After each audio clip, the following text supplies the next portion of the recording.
Yes, man. Welcome, everybody. Welcome back to another Wednesday. Wait, Skipper, that is what? Hey, four shows in a row, boy. Hey. Right, we on the move.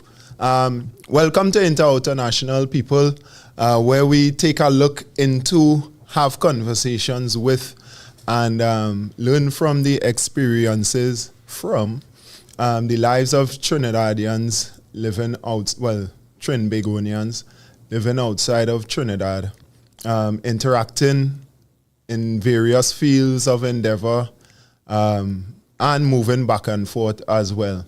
Shucks, we have some of those we had to talk to pretty soon. Today we had a real good conversation with a friend of mine, Robert Young from The Cloth, the creative director and founder of The Cloth.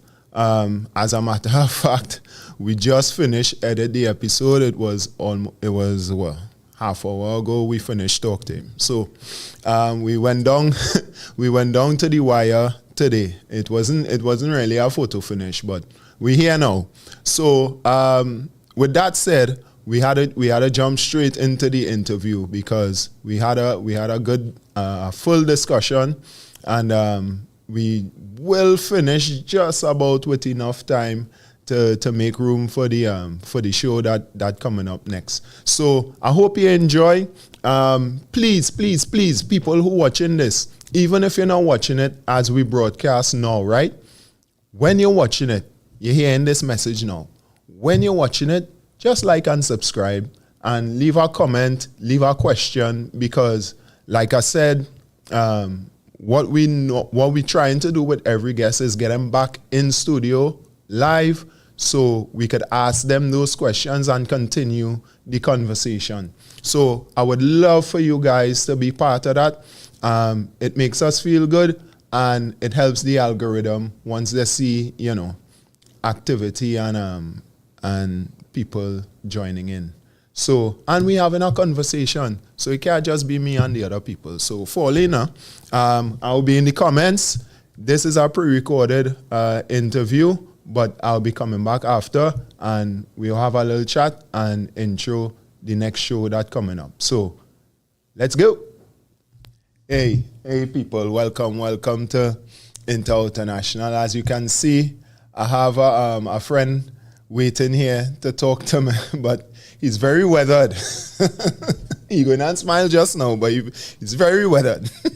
The man just come from India into Paris. You're in Paris now, right? Right. So I'm sure you all recognize the face, even though he's not smiling at this point. I was on the case. I was on the case for the past week to make this show. So it's only 2 weeks, past 2 weeks. 2 weeks, but I was in Delhi, I was in Kochi, and I was in Mumbai. Right. So he has given us the blessing of his time, and it's only listen. Yeah. His only friendship could make this happen, right? So right, okay, yeah. I try not to. I try not to stretch it too much. Okay. So we going right in. With us, naturally, friends is Robert Young, designer, creative director of The Cloth, the brand, the fashion. What you call that? Is a movement too, not so? But people could say that.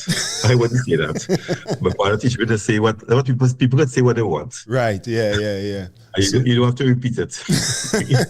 But certainly, considering the things that go on around The Cloth and your headquarters and yourself being the center of it, there's a lot of credence to it being called a movement. I would certainly say that there are a lot of things that people could get involved with separately, apart from just dealing with the brand. So in that regard, I guess, yeah. Yeah. It's not bad things, yeah. Yeah, it's fair enough, I think. So international, Robert, I'm sure you're aware, being an avid fan of the show, that we like to start with the first interview, that is, with getting the background, the grounding of the guest in terms of where they're from in Trinidad, formative years. We try not to go too far back to primary school and thing, but feel free. But certainly secondary school. How much school I did, I will have to keep primary school in it. Well, all right, it's up to you. So we definitely circle things that are important. So family life, where your formative years were, where you're born and grow, more or less. A lot of people move around, boy. That is our next thing we had to pay attention to. Many places in Europe. Right. So, but we didn't move far. We moved. I live in America's Valley since 73. Mm-hmm. And between 73 and when I was born in 64, I must have moved about 10 or 12 times or something. Wow. Yeah. And I moved to Americas at 9. But we moved many times in Europe. Right. So my you can't call it radius. It's a kind of like a little between 3 o'clock and 12 o'clock. Right. You know, on the map. Let me see. But that. So this was all up and down the valley. Just 2 square miles, 2-3 miles from Tanapuna, from Cape to Tanapuna and to Americas Valley. That was it. Right. Okay. And the family structure, parents, siblings. Mother, father. Mother was active in trade union stuff. Mm-hmm. Active in credit union stuff. My father was active in the February Revolution. Revolution, yeah. Founded a trade union. Was never home. Visited. And my mother, the things I remember her meeting the Cape Developmental Committee or something so on Shalzando playing on our yard in 1970 or 71 or something. So that kind of thing. Organizing was always something that we did. It's not that you didn't do. Yeah. Yeah, we done making that connection already with you. It's something you kinda can't help it, Rob. Right. you're also very good at bringing people together too. So I suppose there's a skill or a trait that you would have inherited. Well, it's more known that it's done than see it done. Yeah. Right. So all right, and school life. Where did you go to school? Miss Rollins private school from across the road from where we were living in Agastini Street. Right. Then around the corner in Cape EC school, English Catholic at that time. And then right, because we're talking about the 70s. Yeah. So yeah. QF Junior Sec. Then St. Augustine Senior Comprehensive. Those 2 schools don't exist anymore. And then I did a small repeat in Toko Composite. Wait, how you end up? Hold on. How you end up in Toko Composites, sir? By that time, my father retired. I was living in the bush by 79. So by 81, I went up there to kind of just to see if I could get to know him. Right, sabbatical business and full on retirement. Yeah, well, he kind of came back inside of things when he organized the non-academic staff at UE. To join OWTU somewhere in the 90s. Right. Okay. Early 90s, yeah. Yeah, and of course this is Joe Young we're talking about. Yeah. So so you have this background of the galvanizing of people, the organization of people, organizing of people. You have you know how to move around. you know how to move around the place. This is also another trait of yours. Just knocking about. This is somebody you could see in a market somewhere today. Today is what? Today is Wednesday. Actually, there's the second Wednesday interview we do in a long time. You could see this man on market.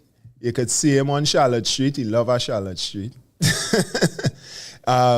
Or you could see him, not really in the airport, but you could see him in another country. Like the man said before, he was in Nepal, knocking about all over. I was in New Delhi. New Delhi. I went to really, Alicia had got invited to the Kochi Biennale. And then Alicia had invited me to be part of that. Right. So I was at first at Paris Fashion Week, something called Trinoy, which is basically a trade fair. Where it's like, you come and say you have sites to sell on my side with some pyramid, so it's difficult to do because people don't know where pyramid is. Another market, another market dynamic. So doing that, but that is funded through an organization called CANEX, which is the Creative Africa Nexus, which is the creative arm of the African Exim Bank, the African Import-Export Bank, which is the Bank of the African Union, which considers the Caribbean as 55th state. Oh, that's very interesting. Yeah, so they're actually going to set up CANEX Caribbean, West Indies, Caribbean soon in the next period of time. And also in this run here, there's a steering committee for PAFA, which is the Pan-African Fashion Alliance, which I am the representative for maybe the Caribbean. For the Caribbean. And from Ghana, Nigeria, South Africa. There's 7 of us setting up going to set up a fashion cooperative. From marketing to production. Okay. Yeah, supported by the bank. That's real encouraging because it's a lot more than the lip service or saying that this thing going on open or we going and get flights or wherever. The economic investment and having a presence in the Caribbean is very important. Yeah. The Afrexim Bank, they have been working since COVID in the Caribbean because they always had it that the Caribbean was the 55th state, right? 54th, like that. And when we didn't have enough money to buy things, the bank came in and jumped in and said, okay, they'll join the Caribbean with the African Union and buy bulk. And from that, me and Motley push them in and they pull in and they had the first African Caribbean Trade and Investment Forum in Barbados, like in 2022. Then they had something in 2023 somewhere else. 2023 in Guyana, and then 2024 they had the annual general meeting with the board of directors of all the banks, and the central bank governors of all the banks in Africa, in Bahamas, and where they invited me to speak on something. I was surprised that happened, but it happened. Yeah. You always seem to be surprised that you're invited to speak, Robert. But you do make proper contributions. I think that your perspective on things is coming from a place that is not, how I could say that, boy, you're not particularly interested in so much how things sound, but getting people to understand that more is at stake than we care to say because it makes other people uncomfortable. You don't ever strike me as somebody, not that you don't care about people, about people's comfort, but your alliance is more so with the truth being told and your point of view being understood. And I guess if that makes somebody comfortable at the end of that, then we could discuss that too. I told them I can't really trust men in suits. They don't have answers. You see what I'm I talking don't know.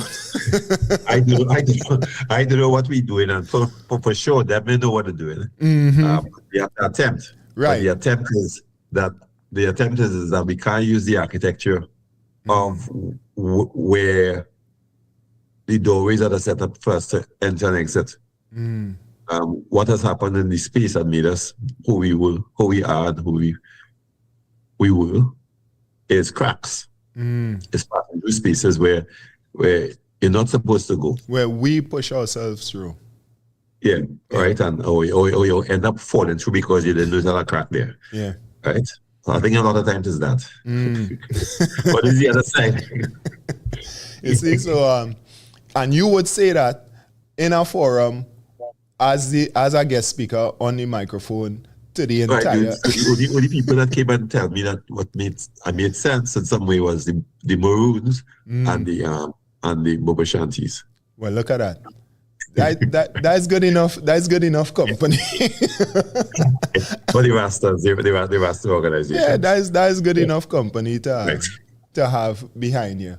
But yeah, just so all right. So circling back, so the childhood was I don't want to say nomadic because you get to learn your. It was basically running through Kirp is a small space. Exactly. Yeah. Kirp is a small space. No further than Evans Street. It wasn't. And no further than Bellsmine Street. And no more north than Argosini Street. Right. And no more south than Arles Street. So I must see 5 or 6 different places there. Yeah. But any time I don't know if it was economics or it was is your young wife and children. No, they call it here. Yeah. After when they get wind of who it is, they didn't want to heat. Could have been that. Yeah. All right. I guess you get a little leeway because he wasn't around. So otherwise it would have been obvious from the beginning. Right. He was probably trying to shelter all your boy any wisdom. Anyway. So some people said that after he died, people said things like that. Yeah. I mean, you could speculate that now, right? Yeah. But all right, so you grew up in this environment, knowing your parents involved in this level, this intensity, as far as social activism and so on is concerned. We thought everybody's parents was doing that. That was normal for you, right? You thought everybody parents was involved in the movement. So when I hear people start to talk about so like what? You're questioning what? It's like something wrong. So all right. So how did this color or did it affect your decision to get into fashion and design in any way? Well, I had to make it make sense because I couldn't do fashion for status purposes, and I couldn't do fashion that was about sex appeal. Right. Why not? Well, you ever see me do that particularly? No. I just cover people up with clothes. Right. Real clothes. Right. Yeah. So that could be my prudence edge. So it became something that, or what could I say that was important in the society? But at that time, there are people like the person I tried to introduce you to Cyprian Thomas, who is now Cyprian Decoto. He was a significant designer in the period of time. And he had a brand called Unidentified, right? Unidentified by Cyprian Thomas. Right. Beautiful clothes. And I modeled for that for I think once or twice. Up to the last time I did it was the Rage. But in the minute I thought the next show I was going to be an issue, he said no. And then I went and bought a sewing machine. As you would, as would make perfect sense for Robert Young. Not knowing how to sew, not knowing anything, but saying I will try this because if I couldn't be the model, I will try to see if I could do something because I slipped through school, right? And a brother who was one of my father's my father's first child, Curtis. Okay. Not with my mother. He was a tailor from Green Corner, right? So that was like a thing. All right, the school didn't happen, so I learned to be a tailor, but you can't really be a tailor. So you might be a designer instead because that's a little easier, right? Than having to. Because skating is important, right? Because I skate through school. Right. Yeah. Why you think so? Was there a reason, or it was just environment, or it's just school, or it just like, didn't appeal to you at the time? I always was told if he applied himself, and I just never really did that. I heard somebody else talking to him, Manchu, the guy who lives in there, who was a line called 1111, who actually did his internship with me in 2000. Okay. And he's one of the most significant sacred designers to me in there. With the way he develops his work. His garments take 3 months to make some of them. Wow. Right? Because they go through from hand weaving to dyeing to crafting to very kind of special stitching. Yeah, meticulous processes. Yeah. So you're saying that I said I get 50s and 40s, and then he said, "God, you were good." I was getting 10s. Well, they say some people are just not made for it, and the gift is seeing that from early on. So what were you involved in as far as those teenage years was concerned? What was your thing? I was not in sports because up to today I was playing a board game. And I bought it in there. One of them small board games. I think it's called Tiger and Goats, right? It's 3 tigers and 20 goats, and I still get my ass cut. And during the game, the urge of long ago, where I want to knock over the game, came. Yeah, just this is a small flash because I didn't play any competitive games. What I could play is go to pack. And they have an next thing called Sakti Well, or does the same thing? Well, you're asking the wrong person. Right. I don't. So those 2 games, that is determined by the pack, not by anybody's intelligence or strategy, right? So, no, so teenage years was picking mango, getting home from school during the sec, 12 o'clock, and I have that whole time between 12 and 5 before my mother come home. My sisters and brothers come home.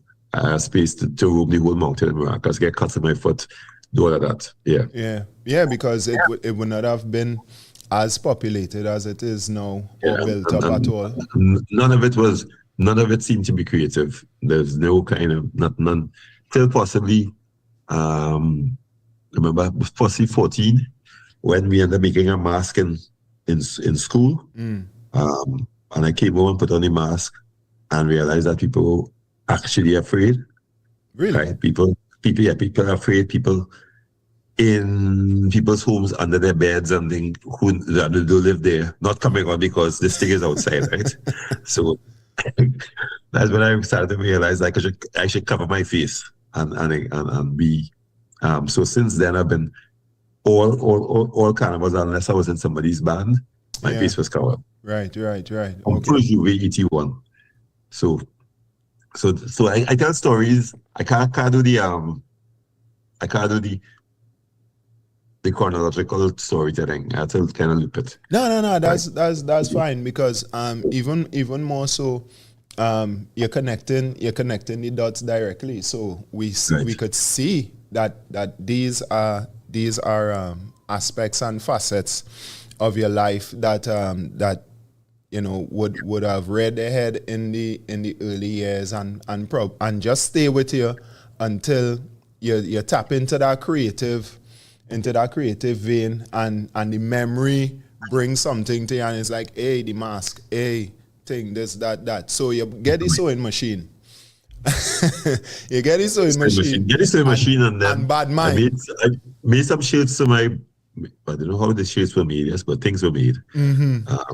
And my brother wore them, and then a woman called Karen Barrington said, like, what are your brother doing? And she was doing a show holiday at that time called Hot Summer or something. So May 21st, 1986. And I said, well, I had no money. She gave me some fabric. But it was polyester. So I tried to do batik and thing and did some things. And some of it worked out. I drew things, built some things, and showed it. And I had support like at that time when them and Warren models for the then, and it was called the cloth. Camille Servon was involved, but just as the person who painted the things. Right. A young man called Martin Tadpole lives in London. He also and another friend of mine who I went to school with since and went to church with when I used to go to church in the Anglican church, Hayden Ford. And I think one other person.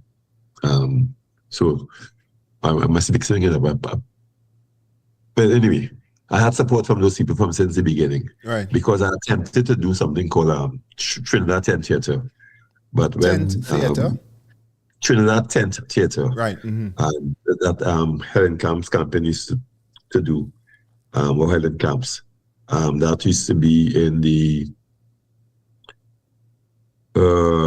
at the bottom of Chancellor, on the right, before where they have the building that space for the zoo there.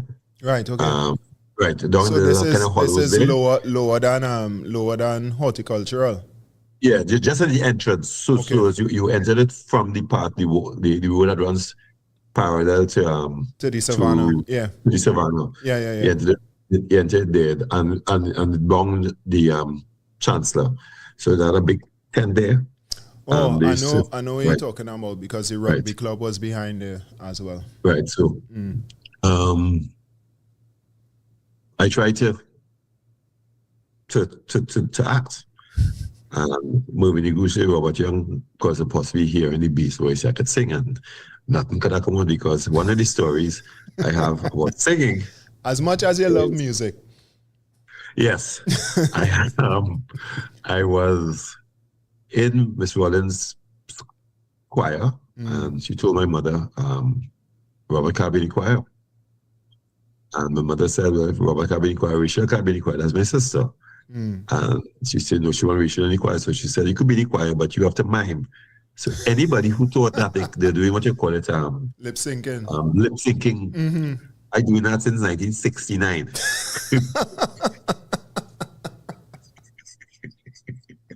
69 or 68 or something so. Wow, your sister must have been a very good singer. No, but it wasn't. We were in a choir. We sang Hark the Herald Angels. Hark the Herald Angels Sing. But that song it was Auntie Key. Oh, right. The first time I think I was on Lady Young Road in a big kind of Chevrolet going up the road there to go into the place, and we won whatever it was to be won, must be $5 and quicks. Right? We didn't get any quicks. And we didn't get no party $5. Wow. so that was your music career. Wasn't a thing. Yeah, that was your music career going to a swift end. Diverted out of that. All right. Yeah. So you design, you buy a sewing machine, you're teaching yourself along the way. You fuel. No, the teacher is that I buy a sewing machine and I did a collection shirt. Well, that is what I'm saying. You're teaching yourself and you do a collection. So I do a collection and shirts. And people modeling for you and things. So yeah, right. You don't need to be no model again. I was working in a school. Well, I was fired twice at that school. At St. Joseph College, St. Joseph. The first time I was fired, I cried. And they come back tomorrow with your mother. Imagine you working at it. My God, come back with your mother. Get back for back though. So you went back? Got back the job and then got fired by June 86. But I showed somebody working in the school in May. And by August 10th or something, so my brother organized something called a meeting point at U.E. And around that time, it was the elections of 86 where the PNM won 33-3. I think it was the 17th of September 1986. That was that election. I checked the Monday or the 13th or something like that. they said they were giving out grants, $10,000 grants, the P&M. So we applied. So community told me about it. And we started working on it. And then I met Adulthood. And she said, well, if you bring in an Adulthood, I'll bring in Natalie Phillips. And we did a business plan on a copybook. And we gave it to the minister, not the minister, the youth officer at El Dorado Youth Camp. And next thing we hear, we win got the award, but the P&M lost elections. We went and looked for, asked Jennifer Johnson for it. She said, not the P&M promised is being granted. Yeah, forget that. Forget that. So the cloth had shown at that show, and we had a really good showing. I remember working with Natalie and Camille and Adele for like 1 week playing Fela Ransom Kuti. That's the first time I heard it too. Natalie's father, Chimel Bakery, Taffy Phillips. Right. So he had a lot of King Sadiade and Fela. So that's the no agreement today. People hardly really don't do it. We play that for the week, just continuously.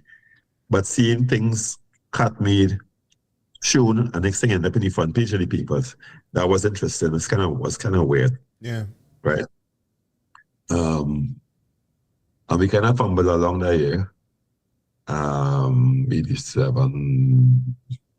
86 and 87 happened, and somebody, he's still Clangton now. He was still Primal then. I went to Normandy when Normandy was just kind of like redone by what's his name, boy? Cornelius' father. Yeah, I wouldn't know who that is at all. Cornelius' father, Leonard, and then a fellow called Roger Turton. Very good architect. Yeah, no, Turton.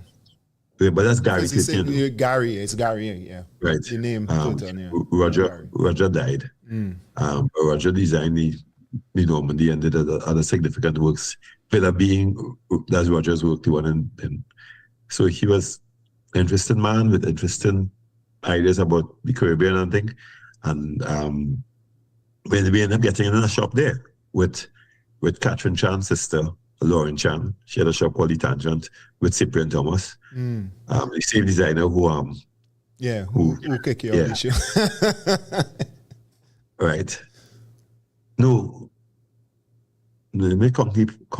My brain is 61 now, yes? Yes, Cyprian, Andrew, Donna Dove. Yeah, and then you knew the family cloth, yes. Cyprian was in that shop. Right. And that only lasted like a year.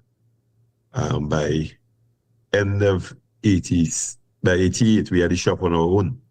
So we had the Normandy from 88 to about 2008 in different versions, different forms. Our own shop, space. French and Lee kind of supported that well. Yeah, there's a lot of support, yeah. In French and Lee ways. Yeah. All right. So what we didn't cover so far? Why the cloth? Where did the name come from? I also meant to ask you about the philosophy behind the brand itself. I know at the time it wasn't really considered a brand, but right now it's brands won't in that woman's book Naomi Klein, she talks about brand when Heinz was sold, right? But they didn't buy any equipment, they didn't buy any factory. They just bought the thing called Heinz, and people were like, what strange, this is how somebody go buy a label. That's not making any sense. Yeah. You have to buy the farm, you have to buy all those things. But people understood. And then when Marlboro too was the next thing that people started to understand what brands were, right? Right. But we started to do things that were brand like what brands do now, like dress a person and have our opinion and da. We were doing that without understanding what that was, right? So yeah, but why the cloth. I used to say I could have been a priest, right, as Anglican. That thing, something that people believe in. You just have to show up and maybe look like you believe in it too. That is so cheeky. Nice Robert Young self. you could get a house for Savannah. Yeah. You gotta get a car. You don't get a congregation. You don't have to pay for nothing. Pretty right, much. So that was if anything fails, that could be it. Right. The right? cloth. So the cloth. Man of the cloth.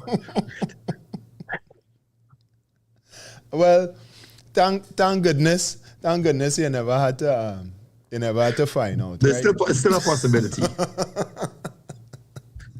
Nah, man, I feel you're a few steps, maybe not many, but for sure a few steps further than you were at the inception. So right. So at this point, the cloth exists. You're doing shows. You have what was the philosophy behind I think it? I had a green book by Gaddafi. I read that.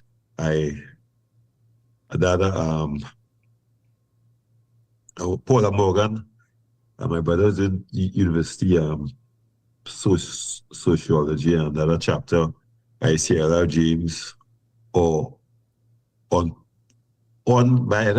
C.L.R. James or of C.L.R. James by Paula Morgan, right. Talking about the Pan-Caribbean world. So that kind of give me a kind of sense of a bigger space. Thought about the Caribbean as far as wherever the Caribbean sea touching. Right. And we could do trade there, and there's a space to do trade and a commonality and all of that. But I think remember through Roger trying to describe things, you see, you have a kind of layering, right? And that's folk. So at a time, and still in my headspace, folk revolution, restoration, integration. So folk is the ways that we would do things, the layering and all of that we did at that time. Integration is thinking about the islands and about, especially like now because we can think about it now with our Trinidad's isolation from the rest of the region, and lack of interest in integration. Restoration is the restoring of broken relationships between ourselves and the environment, right? Or not even the environment, from ourselves and the rest of the living world or unliving world. Right. And the ways of doing that, part of that is trade. How we do trade, how we build relationships with people, how we treat them, how we treat a buyer, a shop owner, or a customer, right? Because that we have done through that kind of thinking or kind of space. I have people who I did there. I remember meeting two women in 87 saying, a carnival night, saying, I'm kind of responsible for your clothes, you know. And they're watching me like, we buy this in Normandy. You could never be responsible for this clothes. Imagine that. Right? Because they bought it by the Chinese in Normandy. In Normandy, right? I was on the pavement on a carnival Tuesday night in front of invaders or something. So that was kind of crazy. Yeah, right? there was no way you would be responsible for this work of art. So I did that family. I did their wedding clothes, christening clothes, daughter confirmation, graduation clothes, clothes for funerals, for families, right? And the whole kind of range of things like that, where people come to me and say, well, my mother died, and every happy picture she has is of the cloth, but I never wore the clothing, so I want to wear the clothing for For the thing. memorial or the Yeah, funeral or or, whatever. or we have to get a dress to put her in, and it's put on the coffin. Right. All kinds of interesting things, and then there's stories like from Alice in Tennessee where when a woman beats her clothes or somebody thief it, and she driving with a cutlass in the car looking for the lady, or when I was in Barbados for Carrie Fest this year, a woman passed, she said, the cloth? I said, shit. And that one woman who thief 15 of my shirts for me. Wow. And then she called me back 2 years later and asked me for a job. And I knew it was her to thief it. And she used to buy in the 90s. It was an American woman who used to buy out Barbados because by 87, we got a shop by 88. We got a letter with a check in it saying, this is an open check or a check. Or this is where you have to pick up the money or something, so with an order in it from Barbados. It was like, oh, how this person could want to buy a woman called Diane Butcher, she had a shop called Origins on the waterfront in Barbados. And we sold there from 88 to about 2008. Wow. Also. Right? A different, yeah. So at that point, Barbados, the cloth looked like it was Barbadian more than Trinidadian because it had more product and more kind of belief in the work. Not only that, the coming down to the later half there, I think I would have seen Mia in a few pieces from the cloth as well. I can't remember seeing any of our local leaders wearing the cloth. I could be wrong Cropper, as far as that's concerned. Cropper, I can't remember first name. We had a jacket called the Cropper jacket. She got a few things. I know what's her name? Minister of Public Utilities. There's a picture of image of Mrs. Manning meeting the Queen. Right. Yeah, in a complete applique dress, with the Queen applique like this and that, in the dress, hands up like she got caught. Again, cheeky. Cheeky, I mean, you can't take it back and say, hey, I can't wear this. You already commissioned the thing, right? Right. So we have people over the years, certainly from the 80s coming down, buying into the philosophy. They are seeing things in the clothes that resonate with them, that engender some sort of story. A story is being told. It is not just I like how this looks. People are buying into or creating themselves maybe at the time a story that has lasted. Look, you say you've had a store or storefront area in Barbados, in Trinidad from the 80s to the early 2000s. Not many businesses at all have lasted that long. So we have. They didn't know how to say what they had to shut it down. It didn't make sense. Is the only thing I could do that people allow me to do so. So when that time came, what was the discussion? There was no discussion. There's that I doing this is the only thing I could do. Right? It's only now in my 61st year I think I could live somewhere else. Oh, really? Before, I never thought I could live anywhere else. I don't think I said could, because the way I work, I'm not employable by anybody else. Well, right? that is. I was trying to be a assistant in a vet office. I lasted 2 days. I knew the word aptitude. I didn't know the word aptitude. Oh, okay, right. My aptitude was not a thing, so best say you go home. Yeah, you're not necessarily enhancing the environment here, Robert. Right. Best you go back to making the clothes. So in your In your what is the word, boy? In your assessment of the supporters of your brand, right? Not just people who would buy a shirt once in a while or whatever. The people who have supported the brand over the years. Is their impression of the cloth in line with the identity that that you have of it? Most of the times, the ideas of what it is from the buyer, right? I try to tell a story if I have a collection to show. Right. I never position anymore. I understand the world. I understand the limits in it. I try to push back inside of the reason why I would do something. Early 99, right? Well, continually, right? Yeah, consistently, yeah. I know what you mean. Right? He used to be in the studio all the time getting work. And we did steel bands, right? So things like panas we dressed. Yes, panas. Right? Yeah. And when we did a lot of things for Lydian singers. So they were Andrew Tanker. But that's kind of later.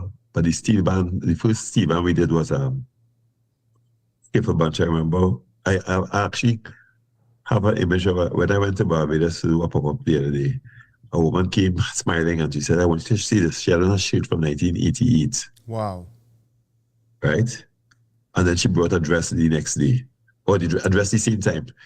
But that woman, there's a woman who went to a Skip a Bunch show. Skip a Bunch was wearing the shirt and she came in with the dress. She got up and she left, went back to the shop and said she would her money. She didn't pay this kind of money to wear steel band clothes. Oh, to wear what is steel band wearing, right? Right. So I think Skip a Bunch went to the Pan Am Games and with that also.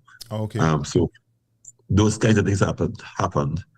And time by the 90s, I started to go to St. Lucia Jazz Festival. So Roy Hargrove had one or two pieces. Nice, man. And I heard Roberta Flack bought, and the fella from Steel Pulse, Heinz, he bought some things. Fellas from Tony Tone bought stuff. Okay. Yeah, and there are other musicians. I don't. But the steel bands were important. So some of it, some people knew. So if I did sometimes I'll do 4 steel bands. Wow. For Panama, but I will let Phase 2 know I'm doing 1 steel band. Because if you don't get Phase 2, you can't do nobody else steel bands, right? Yeah, we know what we're dealing with. So at times I would do and then I liked Panberry from early, right? So we'll do a banner for Panberry, Abigail banner for Panberry. I like rap so from early. I think Brother Reasons is only rap so with Network with a man used to rehearse in Transport Industrial Workers Union on the Eastern Main Road, right? Yeah. So there was a relationship there. So I remember from as early as 87, we use Ring the Bell as part of a showing. So Panberry was early. We did Panberry, we did Phase 2, we did Skip a Bunch, we did Fun Play a few times, we did Tropical Legion Harps, we did something for Exodus, we did Supernovas, we did Invaders, we did Renegades, we did Redemption Song Setters, we did Buccaneers, right? Wow. So the Key Sticks and Steel and Panas, right? So and some of that was before 4 steel bands. I know we also did Shazando a lot of times when they were sponsored by Clico. Right. And we also did Fazata. Right. No, that's sparking No, things. we did Fazata many times, and we did Shazando once. Yeah, that's Work sparking with- the next question, right? In terms of the output, how do you forecast doing the wardrobe? Well, I've learned that it's not just wardrobe, the costuming of a steel band, because I guess, and I know back in them days, men would be moving from band to band. Sometimes they don't know exactly who the who the person going to be playing in this band. That's a crazy. And also another band we did when they got in finals. No, I thought two bands. We And did. that's the next thing. You're not sure they're getting into the finals. So that decision that only happens. We did this that and Southern Steel, Southern All Stars this year, Right. and we also did Nightingales. But you have to find out. Remember walking up to Nightingales? Oh, congratulations! I got to the finals. That's 2011 or 2014. You got in the finals. I was looking at you all for a few years. But I do have a line of clothing and I do things. So Right. they say, come Monday now with something. So I went on Monday. They say, all right, they want a sample Tuesday. Do the sample. Because I know I'm still doing some other bands. Do the sample. They say, no, that's not adequate enough. They want the name Nightingales. They want to get birds flying in the sky and musical notes, the birds flying between musical notes. So I talked to Brianna McCarthy. Papa, yo. She drew up something, right? Next thing, the job was, yes, you'll get the job, but you have to deliver it by 12 midnight, the Wednesday before Carnival. Right, because that's the thing, because Panorama is the Saturday before and Right. from No, but they were semis. ridiculous. Wednesday before, the Wednesday, that's 3 days of work. So Yeah. had to make all that, and only then they will give you your full, not even a down payment. Right? But I would talk to the staff, production people. I had a fat guy who was working with me now living in London, David Duncan, who will say, I said, yeah, all right, we have 900 pieces during a week. It's possible. And he would say, all right, let me look and see who you have. And I would produce on the outside. So it had people like, we call Linda, another woman called Gail. Gail had a posse of 3 or 4 women. Right. And we had a few Dorcas, a few groups of people with either production facilities or individually. And I will just drive Back and forth. until this happened. I remember one year, there was 3 major steel bands in Leaf, and that's kind of a Friday night. Going down to drop things for Skip a Bunch, Scarrow called from Phase 2, about very close by. So I had to come off the highway and go to them first. And then on the way to them, I get a call from Redemption Songsetters. They just set up in camp in Down Shagamos and they need their stuff. So they organize outside of me to get it. It takes me, but to get it to them. Yeah, you can't be in 3 places at the same time. Then get the Skip a Bunch and deliver. But the thing with Phase 2, I think Phase 2 played music. The music we blood that year. The Thursday before that, I gave it a production piece. I went and still see the patterns on the ground, all the cloth on the floor still, and still see. Wow. Right? Friday night, I get a call, a truck outside, and everything was made. But there's a factory with 100 people. Right? So they were able to lick it off. Right? So that's intense.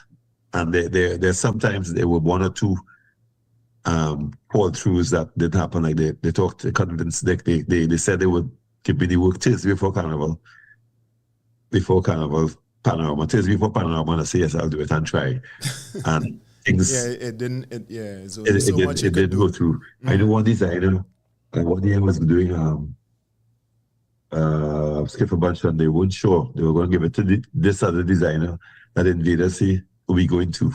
They want to call the people names. And they get 12 pieces of clothes. Wow. 12 shades or 24 out of the 150. Well, Right? so But I wasn't the producer. So give it to somebody else. right. Well, so the thing go, but that's definitely something that that you have a penchant for, right? Because I could remember it was what this year. Robert said at the carnival presentation, the procession and thing.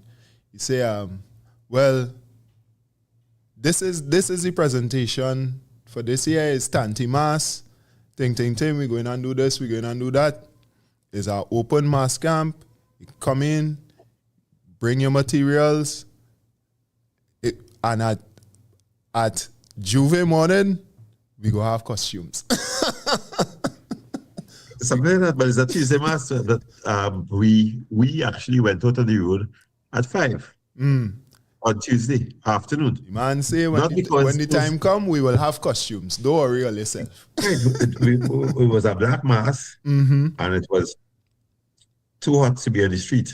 Yeah. So we went on at 5 o'clock. At 5, right.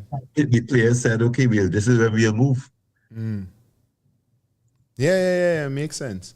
But all right, so there's a good time. We'll take a little break here, because if we get into that carnival thing, there's a whole other discussion. I really want to come back and talk to you about specifically, because you are where you are now. We'll dig into to why you're there, what you're getting done, and what is next to come. Right. So I'll take a little break now, and we're coming back in 30 seconds.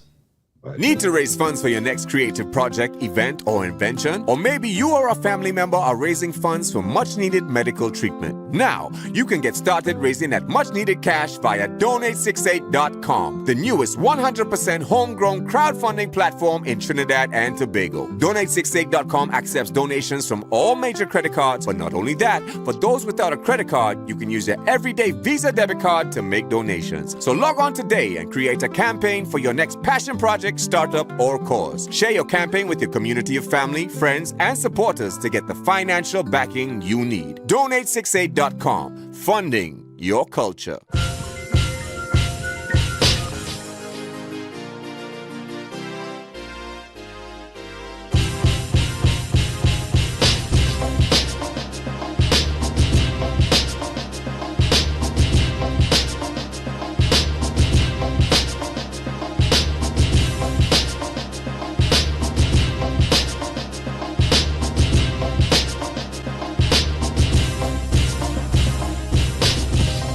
Back we have with us Robert Young, joining us from Paris at the moment, just out of transit from India. Wait, hold on. If it is, we are 3:32 here, so you at what? It's 6:32. Is what? 6:32. 6:32. All right. No, 9:32. No, 9:32. 9. You give me a 6 for 9. 9:32. You really give me a 9. 6 for 9 on TV, Yeah. boy, Robert, boy. It was going to Well, be TV.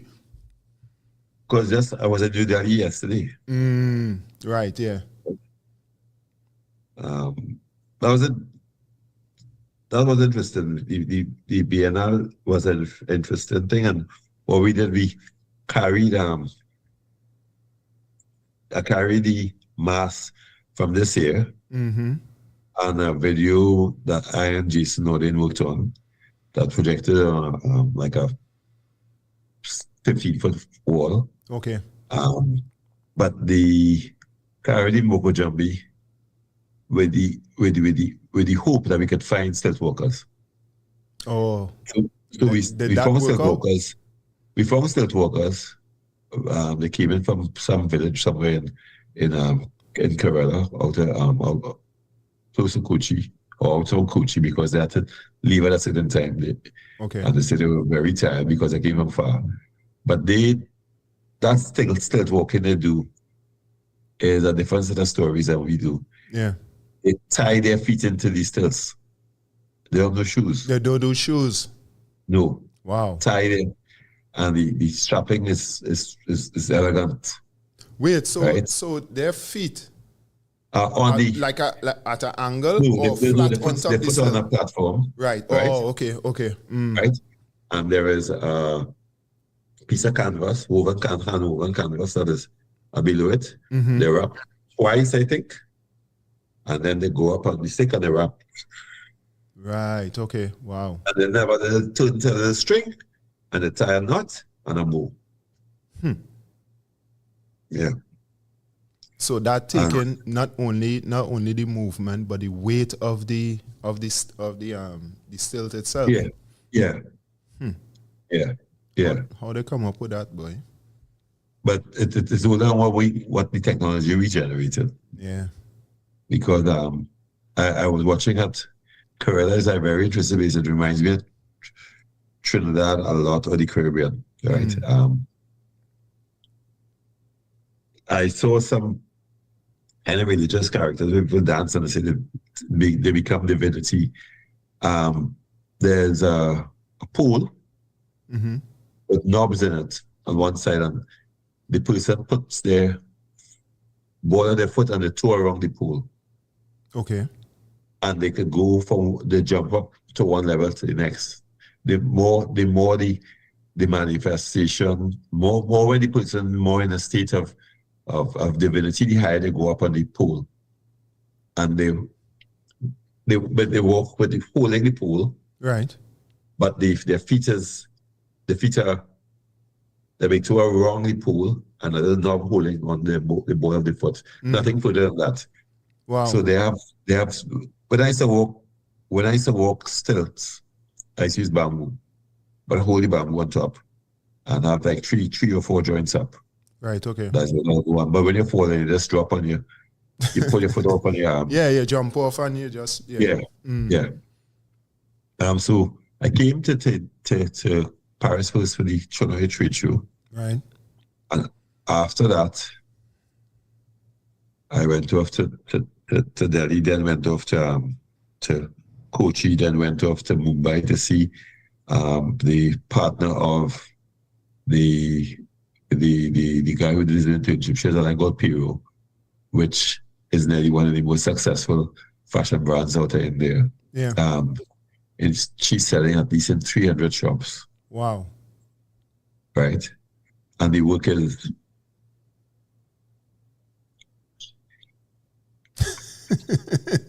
everything is hand woven. Everything is hand woven. Everything is hand spun. Everything. By a large amount of staff or a very skilled few. Literally thousands of people. Right. Okay. Right, because the producers of the raw materials. So when I was talking to her, I say, so what you doing for spring next year? She said, well, that fabric already making. Wow. But not making for sample, making to stock. Right? So and she just finished the show, which was one of the most phenomenal shows I've seen. Live music. It was called Out of Work. Out of Work, something like that. And the music was generated from typewriters, paper shuffling, envelopes pulling. Oh, right. So it is not out of work, it's coming out of work then. No, but also the staff being fed up of work and going home and having a party, right? Right. So the whole place was set up like an old office, like in the 60s. Yeah, I can right? see it. Where the audience was sitting in the office too, right? And there were like 60 cast models, 20 dancers, a 10-member band. Wow. And this is a show for a fashion brand. Yeah, one brand. One brand.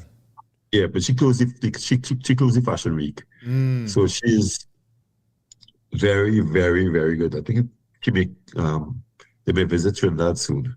Okay, nice. Now we definitely had a gear. We'll make a clip of that and we'll definitely get some video of that with the I could send you the link. Yeah, for sure. And then went back to New Delhi and then went back to Kochi. Right. For the activation of the Mukojambi and the trial, because when we saw the young man, we say, boy, listen, what we'll do, the the performance will be the experiment. So the Mokojambi was up on a something that Sean designed that kind of Mokojambis. I don't like display of carnival costumes after carnival. Carnival costumes is a kinetic thing, is a living thing, it then becomes a costume. A mask is not that. A mask has to be worn and activated. Yeah. I agree with that. We because I worked with Bruce Keown from what do you call it? The Simon, who's all these designs, all through the Simon. This is the third year we worked together for Carnival. So the first time we worked on the Palestinian costume. Last year we worked on the Congo one, and then we worked on Anti-Black. So he worked on it with me, and so it was this collaboration of getting these people these two young Indian men to walk these sets, never wearing a backpack. They may have worn a backpack like that, but trying to figure it out and let the performance happen. Yeah. And let that close off the Alessiad attempt, or the Alessiad's contribution to the Biennale. Yeah. Right? It was up since 15th of December till 31st of March. Nice. It closed it closed yesterday. Okay. All right. So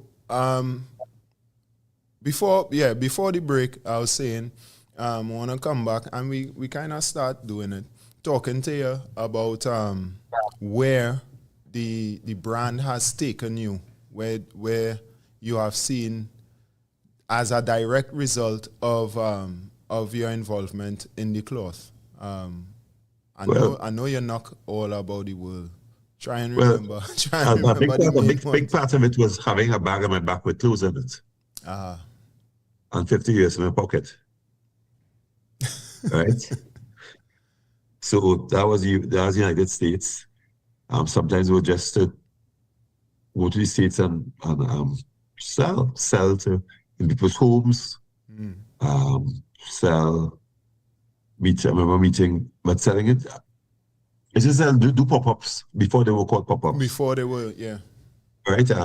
You do lip syncing before it was lip syncing. You're doing pop-ups. All 93.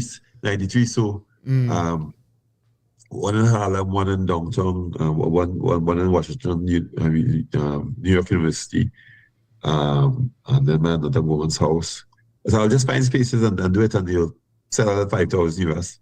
Yeah. That time at one event, and they kept on doing that. And you come home, and you start again.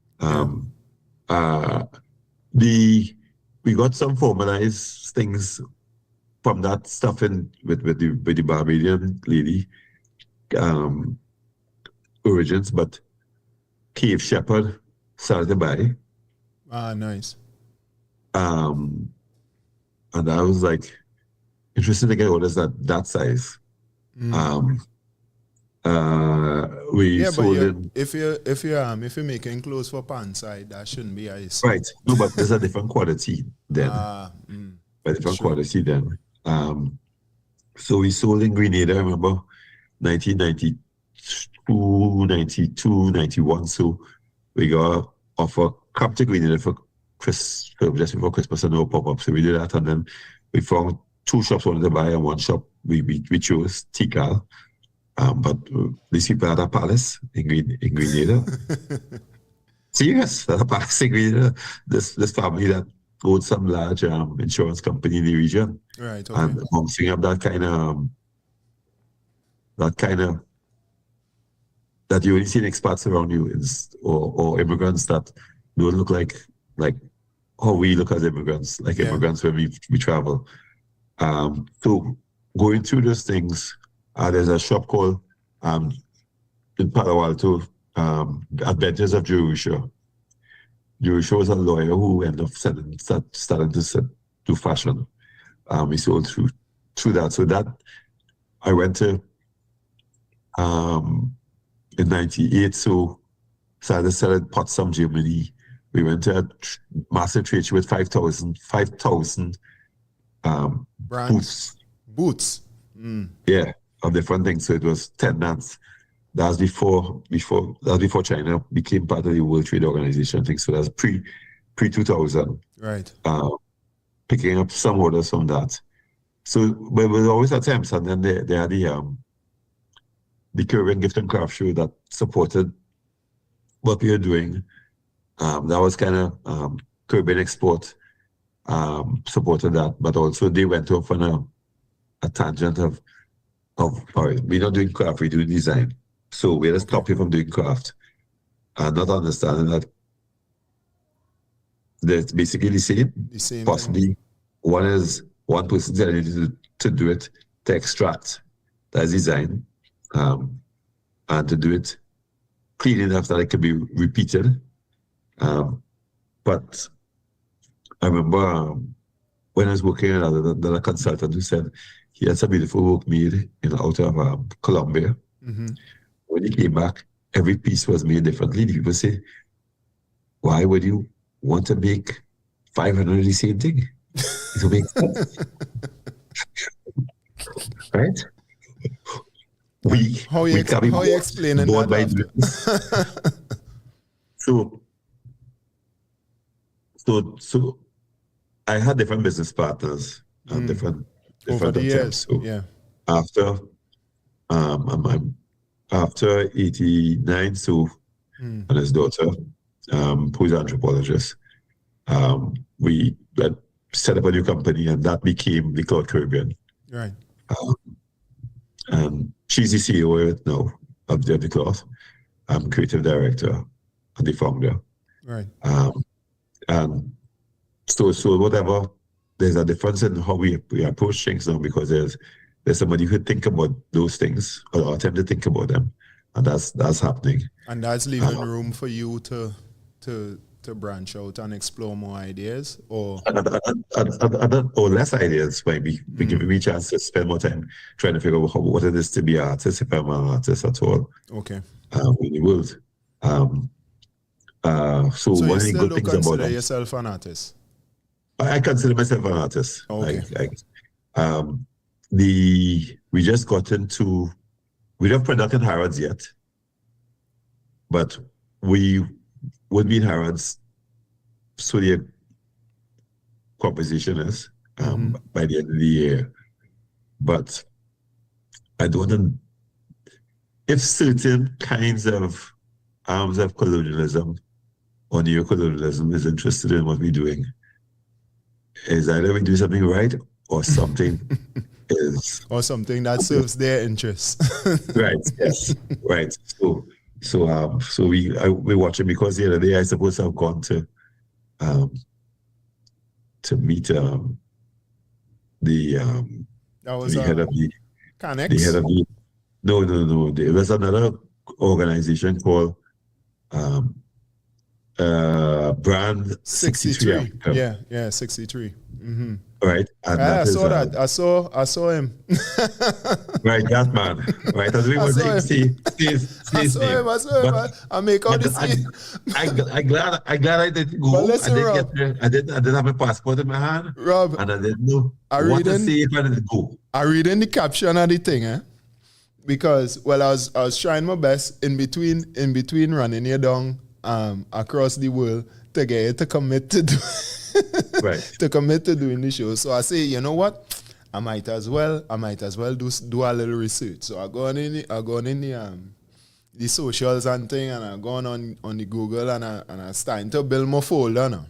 So when I think for local stuff and I see the Brand 63 and I read, the background of Brand 63 and everything, I say, right, nice, proper things. Yeah. Africa thing, America, yeah, diasporic, everybody uniting thing. Excellent. Fantastic initiative. Scroll down to see what's going on with Brand 63 now, and see my boy in the center smiling, and I say, but I look, but the cloth is named in every caption, so I look and I say, but I ain't seeing Robert duck them out. Because I know you will meet, well, I shouldn't say I know, but I would be very, very, very surprised to see Robert in a picture with this man. The spirit of anti-black, which is a band recognizing anti-blackness exists, and being a band that was anti-blackness. Right. Yeah. Right. Yeah. So the spirit of that kept me home because yeah, that Jambi just sit down on you and you ain't going there. I couldn't do that. I couldn't do that. Yeah, I watching this thing. I say, but the cloth, yeah, okay, I could understand everything in terms of the initiative, and you know what brought it into being, right? I could understand that and down with that. But that picture was problematic. Yeah. Yes. And the thing is, and I could see, and I know it would have been furthermore so for you. Right, because I would say so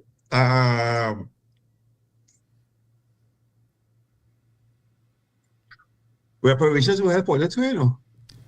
I'm saying. and reparations is not about money transfer. It's about acknowledging, allowing a lot of people that I think we should have a real conversation about it, because people who do even want to recognize their Black heritage, and that the thing affected them, because it's only that money they might run in and say, oh God, accepted. But the thing is, when they start to do that, it will bring up the grief, because this period is a time of somebody said it that made sense, and I can never really repeat it. Let the discomfort awaken you, right? But for that awakening to happen, you have to grieve.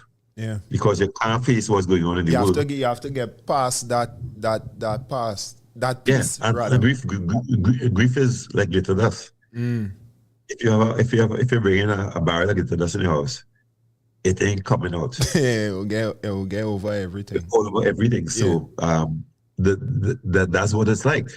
So but we pretend that it's not. And also the world situation right now is those same periods what our ancestors or your forefathers experience is happening to happen. We see it now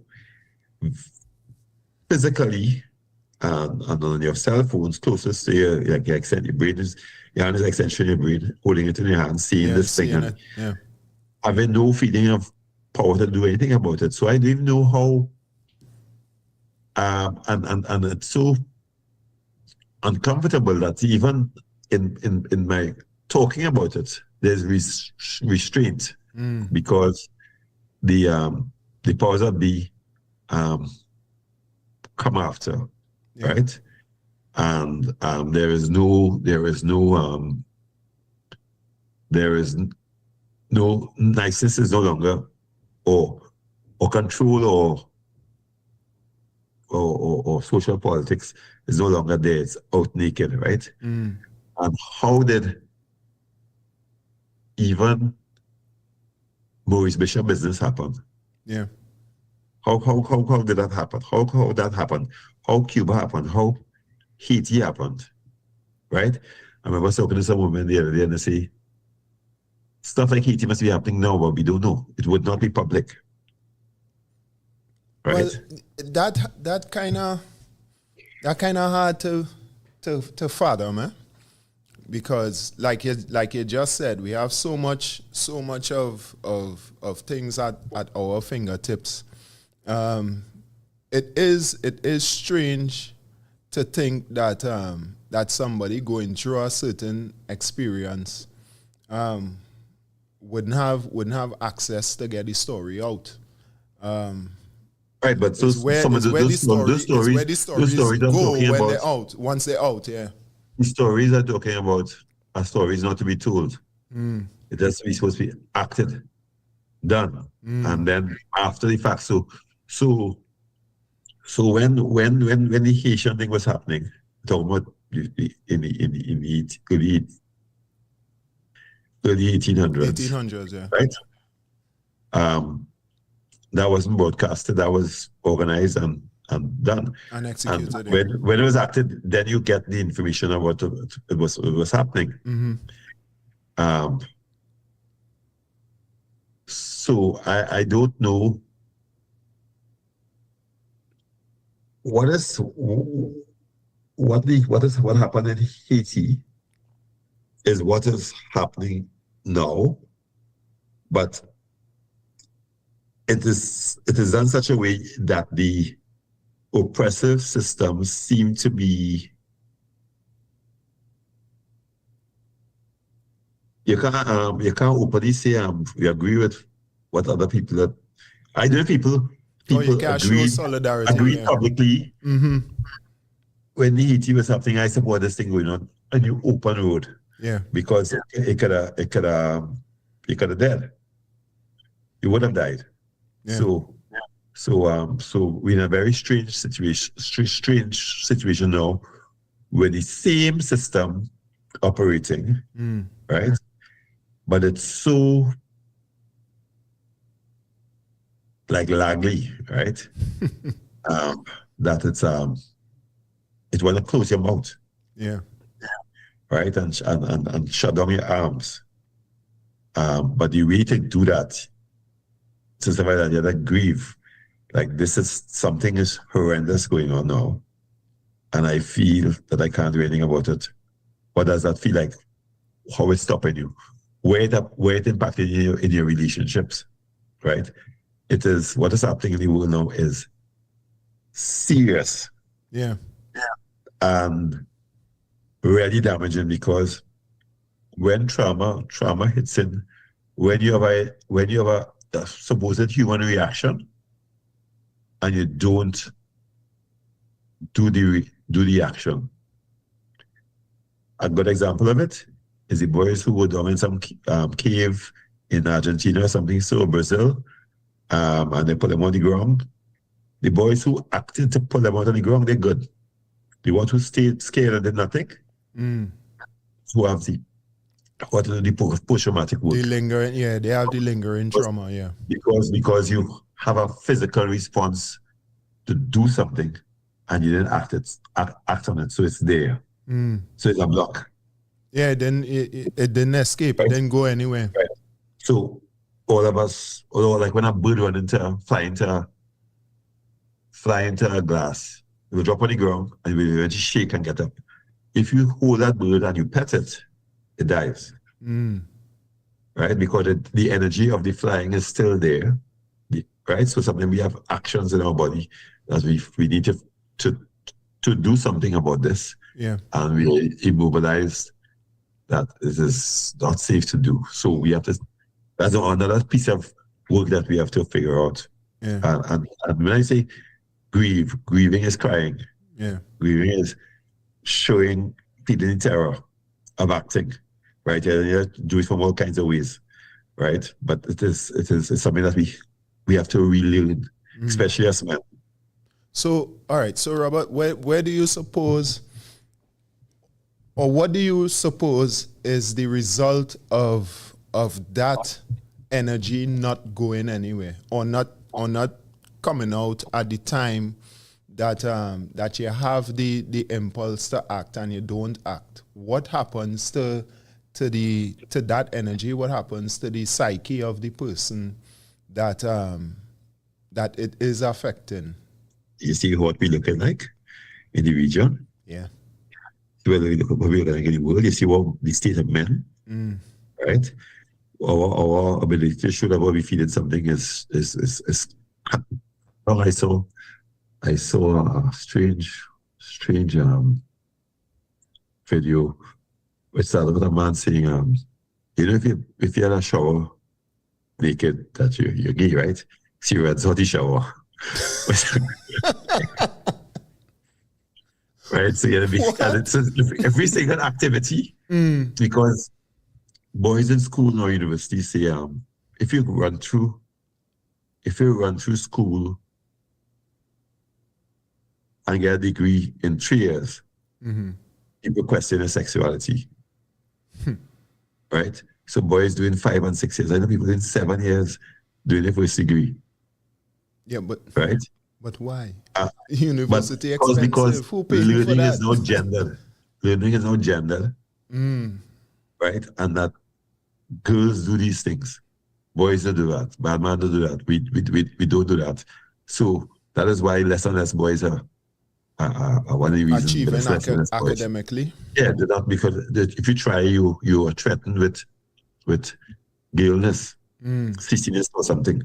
It could be all ways of me seeing and analyzing it, but that's what is. And the young men who are getting a chance to become are the young men who will, people might be perceived that they're queer or something. But that issue it is just as uncomfortable talking about, like you're talking about the war, agreement with the war, because it is part of that what's happening in the situation is a patriarchy and male dominance and white supremacy and all that. Yeah. Running there. And those things actively affect us too, as black men.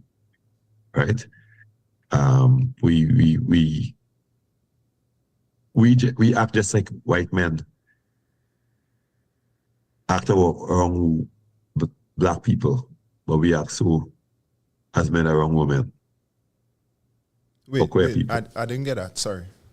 All right. So white supremacy exists, but it's practiced mostly by men, and male domination is tied up inside of white supremacy, right? Fair. Right. We are men. Yeah. We learn sexism. We learn male domination. We were dominated ourselves. Yeah. When you've been dominated enough, you either choose to beat up more, or you try to resist that. So you fight back. Yeah. Way we fight back with is in our relationships with ourselves and with women, right? Because we can't go after the people with the power, right? So we act the power out where we could. But if you part of this thing, you have limited access to your feelings, right? To emotions and the ability to cry and think and feel okay with that. Where it is said, if you cry, you're a girl or you're a sissy. Yeah. Right? So that affects us so much that we forget how to do that. So if you forget how to do that, how do you untangle yourself from male domination? Yeah. From the views of white supremacist men? So how white supremacy operates, we have, with male domination attached to it, we have male domination and we have sexism as one of our tools. So we act on it amongst ourselves. So we treat other men who don't look man enough in a way can get them pressure, and then we give pressure to women. Yeah. Right? And women are figuring out we are difficult beings to handle, and they only deal with us in certain ways. But they are now picking up anyway, I don't go there and get in trouble. So I done talk. Yeah. I understand the impetus of what you're saying. The thing is, we have a lot of discussions. Going back to the same thing with the reparations and all of that, because all those things tie together, right? So it's a lot of I don't want to say mini discussion, but a lot of separate discussions, which are aspects of the same thing. Is a mentality, is a hierarchy of, for want of a better word, power that we find ourselves in. Caribbean people, as you say, black people, African people, people of color throughout the world find themselves in. Finding a way to break out of it, and not only break out of it, but to get some sort of reciprocity, some sort of responsibility from the people that subjected us, our ancestors, forefathers, to it. And some of it's you don't have to wait for it, you just have to act it out. And I agree. There's some things that You don't have to wait for it. Some of the work I've done also, a good bit of the work I've done other than doing the cloth, I was heavily involved in racism work. I went to the World Conference Against Racism in South Africa in 2001. I was involved in the conference against racism by African descendants in Barbados. Right. That was a crazy scene. That was like you're seeing PD agents operating to dismantle that thing. I remember somebody, when that was going on, the first thing they said is, why we have white interpreters here, but they need to leave the room. So the interpreters that translated into Russian weren't there. So the Russian delegates had problems. So it was every day trying to get somebody back in the room. So it was crazy. Crazy. But that had to be that was a play. That was set up. That was set Yeah. up. That was hard. Yeah. And I've done some work, men's liberation work. Yeah, break down the communication, and so they can talk, and that's the end of that. Right. So that was, so I've done some of that. All right, strange. Yeah, so that's some of the things that I want to. All right, so what I was attempting to do with the two interviews is, well, with this first one, to cover as much as we could about the cloth, right? And when you're here in Trinidad and I bounce you up, and I bounce you up somewhere, to wrangle you to get you into the studio to talk about the man, to talk about Robert Young. But for the most part, you are, or your output is very much in line with who you are. I don't see you, like I was saying, back when you started designing, back when you started making clothes, it was not a brand. I don't see you. I don't see the cloth, even though it is functionally as a commercial entity, it is a brand. But as far as your involvement in it, your input, your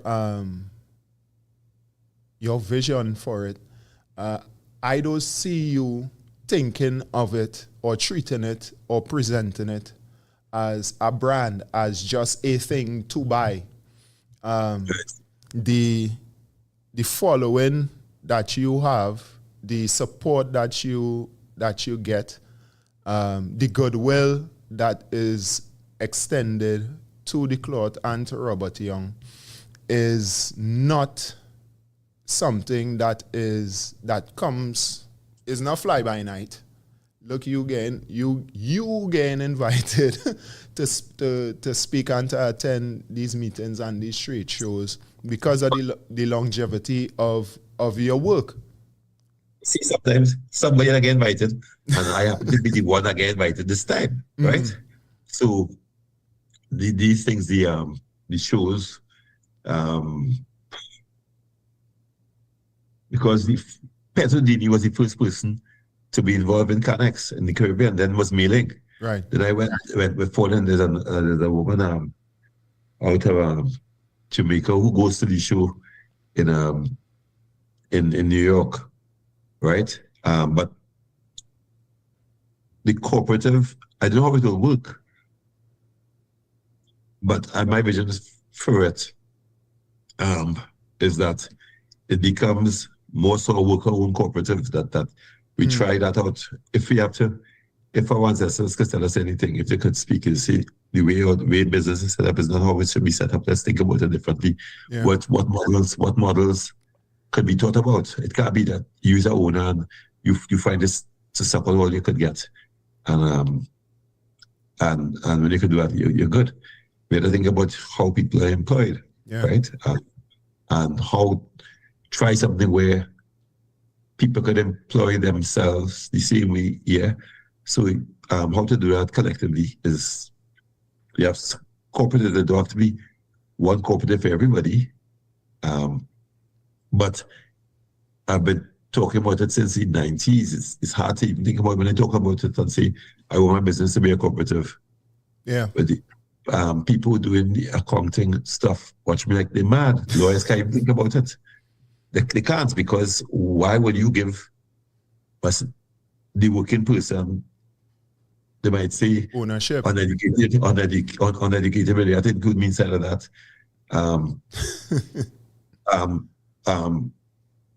Ownership of a thing that you think is precious. We're gonna change all of that, because those are the things where we have a let me see if I can gain for myself and get my own piece of the pie. And that is that. I don't know what the reason is, but I really don't know a lot of things, and I try to find out. And in the trying to find out, I will do what I don't know. In the little bit I know, I try, and I go again. But I'm not pretending that I know everything. And yeah. There is some things, some truths to it, and some of it is just I happen to be in the room. And most of the time you happen to be in the room. But you had to make the best of those opportunities. That is something that a theme that comes up, that has come up during the show, is being ready for opportunities when they present themselves. Is something that that Trinis seem to have a knack to do. We find ourselves in places, and then somebody asks you a question, and it go on from there. You just speak your truth, and things happen. I don't know. I don't know where the go on is, and how big it is, because I see everything as simple things. All right. So like when I was in Kochi, I was asked to come back when I be next Biennale to do something in a shop, a more special shop. Everything in the shop is hand woven and hand spun and handmade, right? And then another shop I got an invitation to. So those things happen. You can have conversations, and they happen. They're not big things just to play out yourself and celebrate. It's part of the process of doing. Yeah. But I can only say because I do this for 40 years, so it's something interesting comes up. And this year we're celebrating 40 years, and whatever we are doing, know how it will be, but we'll do something between now and next year may or go to the end of next year, but just small celebrations and different collaborations I've worked on. Yeah. Do something, create something, and just kind of like recognize the moment of stubbornness. Yeah. Of by all means. Going despite. Yeah. What do you think? What do you think is the central point or the latching point for people for the longevity of the cloth? The thing that people are attracted to. I have a stubbornness. My brother doing what he doing before me. Right. Part of what the cloth is in Trinidad and Caribbean is because of my brother.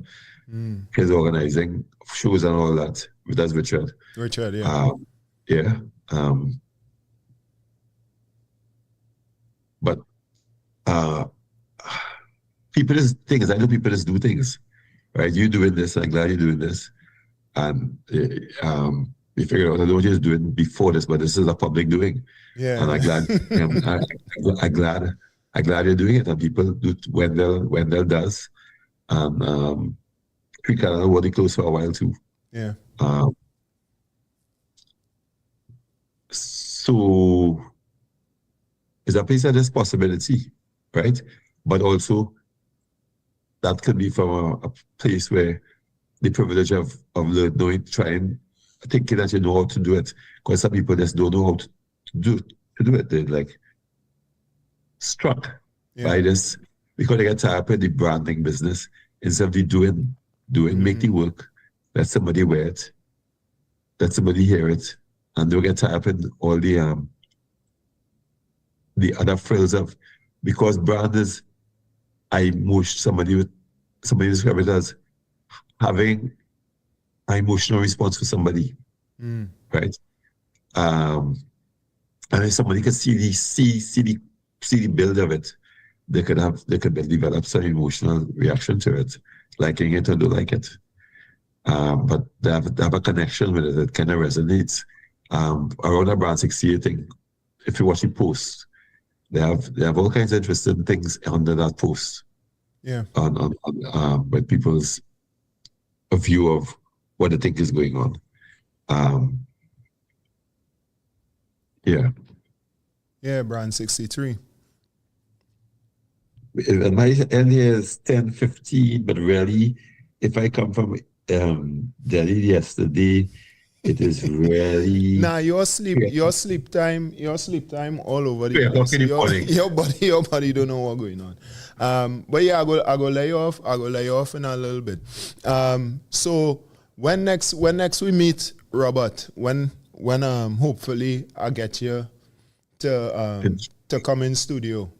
3 weeks or something, because I'm going I'm trying to catch myself. Or